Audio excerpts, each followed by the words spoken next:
কেমন ছিল বিএনপি জামাত জোট সরকারের আমলে দেশের বিদ্যুৎ ও গ্যাসের পরিস্থিতি, আর এসব প্রশ্নের উত্তর নিয়েই আমাদের এবারের বিশেষ আয়োজন।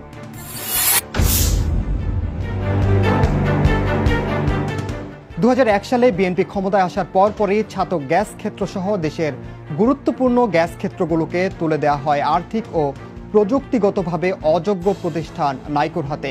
গ্যাস উত্তোলনে উপযুক্ত আর্থিক ও কারিগরি সামর্থ্য না থাকা সত্ত্বেও বিশ্বের খ্যাতনামা কোম্পানিগুলোকে পাশ কাটিয়ে দেশের গুরুত্বপূর্ণ গ্যাস ক্ষেত্রগুলোকে তুলে দেওয়া হয় $12,000 মূলধন সম্বলিত কানাডার এই অখ্যাত কোম্পানির হাতে।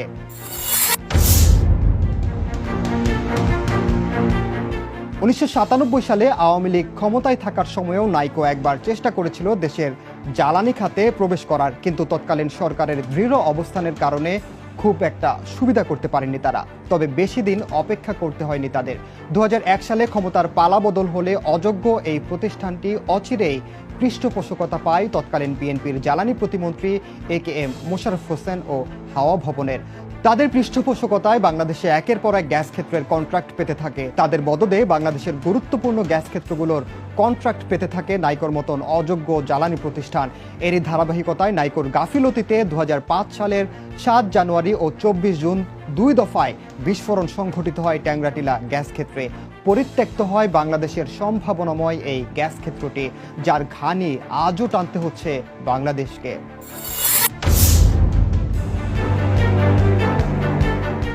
চার দলীয় জোট সরকারের আমলে জ্বালানি খাতের সিদ্ধান্তহীনতা, দীর্ঘসূত্রিতা ও দুর্নীতির কারণে একে একে দেশ ছাড়ে বিদেশি বিনিয়োগকারীরা। অথচ জোট সরকারের পূর্ববর্তী আওয়ামী লীগের নেতৃত্বাধীন সরকারের সময়ে নজিরবিহীন অগ্রগতি হয় বাংলাদেশের তেল ও গ্যাস খাতে। 1996 সালে বঙ্গোপসাগরে সাঙ্গু গ্যাস ক্ষেত্র আবিষ্কার করে খ্যাতনামা ব্রিটিশ জ্বালানি কোম্পানি কেয়ার্ন। 1998 সালে সেখান থেকে গ্যাস উত্তোলন শুরু করে তারা। এর ফলে আন্তর্জাতিক স্তরে তেল ও গ্যাস খাতের সম্ভাবনা ছড়িয়ে পড়ে। এতে বাংলাদেশে বিনিয়োগে আকৃষ্ট হয় শেল সহ বিশ্বের বড় বড় জ্বালানি কোম্পানিগুলো। এ সময় শেল বাংলাদেশের জ্বালানি ক্ষেত্রে $2 বিলিয়ন বিনিয়োগের প্রস্তাব দেয়। তবে জোট সরকারের সিদ্ধান্তহীনতা ও জ্বালানি খাতের স্তরে স্তরে দুর্নীতির কারণে বিনিয়োগ প্রস্তাব ফিরিয়ে নিতে বাধ্য হয় তারা।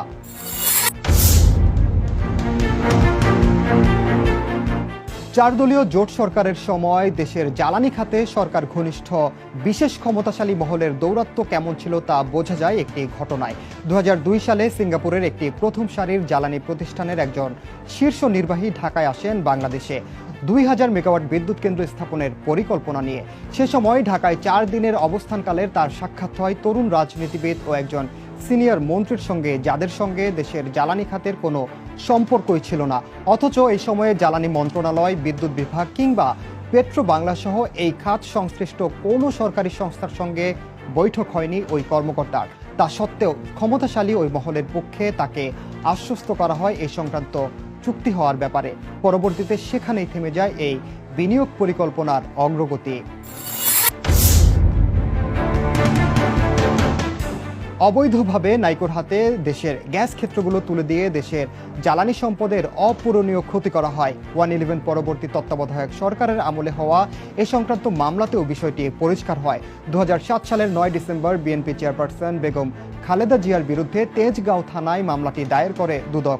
2008 সালের 5 মে খালেদা জিয়া সহ 11 জনের বিরুদ্ধে হওয়া নাইকো দুর্নীতি মামলায় অভিযোগপত্র দেয় তারা। মামলায় অভিযোগে বলা হয়, ক্ষমতার অপব্যবহার করে 3টি গ্যাস ক্ষেত্র পরিত্যক্ত দেখিয়ে কানাডীয় কোম্পানি নাইকোর হাতে তুলে দেওয়ার মাধ্যমে আসামিরা রাষ্ট্রের প্রায় 13,777 কোটি টাকার ক্ষতি করেছেন। মামলার অন্য আসামিরা ছিলেন সাবেক জ্বালানি প্রতিমন্ত্রী AKM মোশাররফ হোসেন, তৎকালীন প্রধানমন্ত্রীর মুখ্য সচিব কামাল উদ্দিন সিদ্দিকী, জ্বালানি ও খনিজ সম্পদ মন্ত্রণালয়ের সাবেক ভারপ্রাপ্ত সচিব খন্দকার শহীদুল ইসলাম, সাবেক সিনিয়র সহকারী সচিব CM ইউসুফ হোসাইন, বাপেক্সের সাবেক মহাব্যবস্থাপক মীর মইনুল হক, বাপেক্সের সাবেক সচিব শফিউর রহমান, ব্যবসায়ী গিয়াসউদ্দিন আল মামুন, বাগেরহাটের সাবেক MP MAH সেলিম এবং নাইকোর দক্ষিণ এশিয়া বিষয়ক ভাইস প্রেসিডেন্ট কাশেম শরীফ।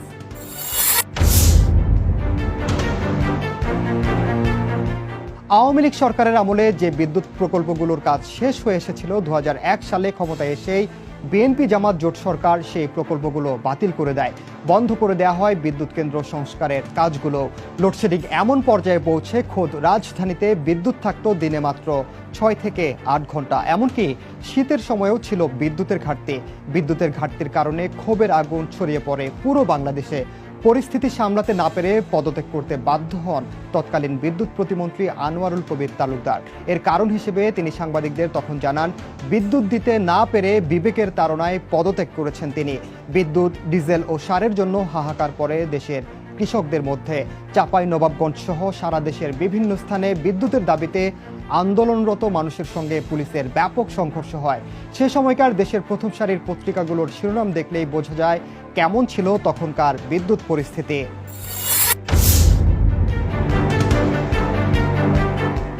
অব্যাহত নীতিহীনতা ও দুর্নীতির কারণে দেশের বিদ্যুৎ ও জ্বালানি পরিস্থিতি নিয়ন্ত্রণের বাইরে চলে যাওয়ায় অবস্থা বেগতিক দেখে দ্রুত ব্যবস্থা নিতে মুখ্য সচিব ডক্টর কামাল সিদ্দিকীকে নির্দেশ দেন তৎকালীন প্রধানমন্ত্রী খালেদা জিয়া। কামাল সিদ্দিকী বিভিন্ন বিশেষজ্ঞ এবং বিদ্যুৎ বিভাগের কর্মকর্তাদের নিয়ে বৈঠক করে একটি প্রস্তাবনা তৈরি করেন, যার মূল বক্তব্য ছিল কুইক রেন্টালের মাধ্যমে আপৎকালীন বিদ্যুৎ সংকট মোকাবিলা। এ খাতে $100 মিলিয়ন অর্থায়নে এগিয়ে আসে বিশ্বব্যাংকও। কিন্তু পরবর্তীতে হাওয়া ভবনের হস্তক্ষেপে ভেস্তে যায় সেই পরিকল্পনা। এর বদলে পরিকল্পনা নেওয়া হয় সারা দেশে বিদ্যুতের খুঁটি বসানোর। ফলে বিদ্যুৎ খাতে অর্থায়নের প্রস্তাব থেকে সরে দাঁড়ায় বিশ্বব্যাংক।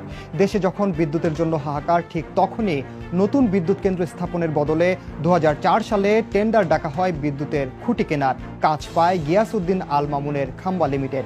অপচয় হয় সরকারের শত শত কোটি টাকা। 2007 সালে ডক্টর ফখরুদ্দিনের তত্ত্বাবধায়ক সরকারের সময় খাম্বার হিসাব করতে গিয়ে ধরা পড়ে এ খাতে পুকুর চুরি নয়, রীতিমতো সমুদ্র চুরির বিষয়টি।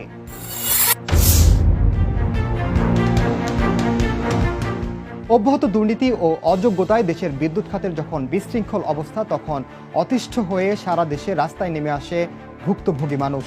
এরই ধারাবাহিকতায় বিদ্যুতের দাবিতে রাস্তায় নেমে আসে চাঁপাইনবাবগঞ্জের কানসাটের হাজার হাজার মানুষ। সেখানে দফায় দফায় আইনশৃঙ্খলা রক্ষাকারী বাহিনীর সঙ্গে গুলিতে প্রাণ হারান 20 জন মানুষ।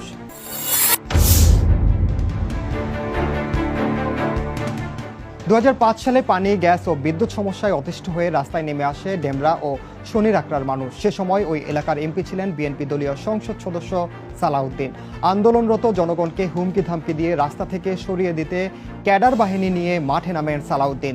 এ সময় জনতাকে বিক্ষোভ বন্ধের হুমকি দিলে সালাউদ্দিনকে ধাওয়া দেয় জনতা।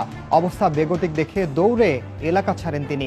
এমন ছবি গণমাধ্যমে প্রকাশিত হওয়ার পর দৌড় সালাউদ্দিন নামটি মানুষের মুখে মুখে ছড়িয়ে পড়ে। আর এই ছিল বিএনপি জোট সরকার আমলের বিদ্যুৎ পরিস্থিতি।